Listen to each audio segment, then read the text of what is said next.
Siyempre si Lord, di makakalimutan si Lord.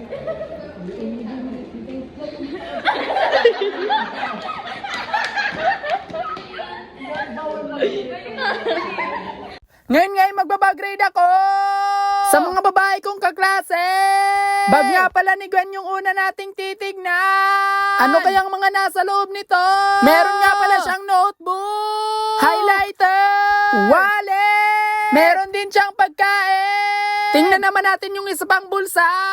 Dito'y meron niyang lagayan ng ballpen. Pero kahit ano ang laman, merong pangulam, ballpoint pen, at meron pang gunting, pang depensa niya raw.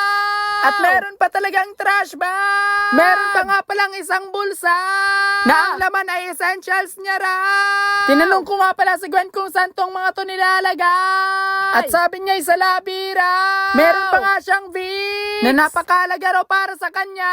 Yun nga lang pala yung laman ng bag niya. Dito naman nga ako sa isa ko pang kaklase, yung binigyan ko ng snacks nung nakaraan. Flinex niya nga pala muna yung bag niya. At ngayon ay titignan na natin. Una niya ngang pinakita yung wallet niya. At pinagyabang yung labidabs niya. Nakita ko nga palang walang laman yung wallet niya. Kaya agad akong bumunot sa aking bulsa. At nakita kong may 300 pesos pa pala ako. Kaya ito'y nilagay ko na sa kanyang wallet. Para naman makatulong ako kahit papano. Grabe nga pasasalamat siya sa akin dyan. At nagpatuloy na kami sa pagbabag-grade. Meron nga pala siyang cellphone. Meron ding pamaypay na si Detective Conan yung design. Meron din siyang pantali at pabango. Meron din siyang napakaraming ballpen na yung iba'y napulot niya raw. Meron nga rin siyang panlagay sa mukha na napaka-importante raw para sa kanya. Meron pa nga pala siyang isang ballpen. May notebook rin siya na napakaganda raw ng kanyang sulat. Pero mas maganda pa rin daw yung akin. Meron din siyang lagayan ng kanyang yellow pad. Pero nangihingi pa yan siya pag kailangan. May nakita pa nga pala siyang 25 cents na ibinigay niya sa akin. Palit daw ng 300 pesos. Yun nga lang pala yung laman ng bag niya.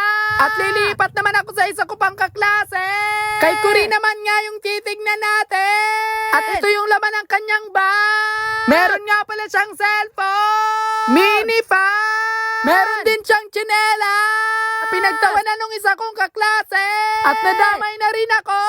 Tiningnan nga pala namin kung anong klase ang tsinelas ni Cory. At ito yung itsura ng tsinelas ni Cory. Pinromote niya pa nga pala yung tsinelas niyan sa amin. Baka naman raw. Maliban doon ay meron din siyang suklay at ballpen. At pulbo. Meron din siyang lipstick at pabango. Meron nga rin siyang notebook. At syempre wallet. Napaubos na rin daw ang laman. Lalagyan ko rin sana. Kaso I'm cashless na. Sa wallet niya ay meron nga pala siyang picture na pinakita niya pa talaga sa amin. Yun nga lang pala yung laman ng bag ni Cory. Ngayon ay dito naman tayo kay Mika. Meron nga pala siyang notebook na konti pa lang ang sulat. At pinakita niya pa sa akin yung sulat niya na wala raw binatbat sa sulat ko.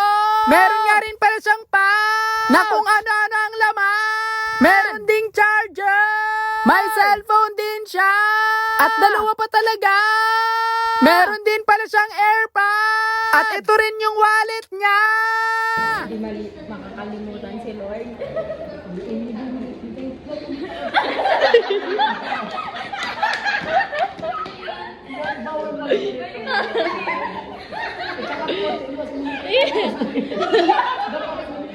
Tumawa nga pala siya nung binanggit si Lord. Kaya pinaulit ko sa kanya.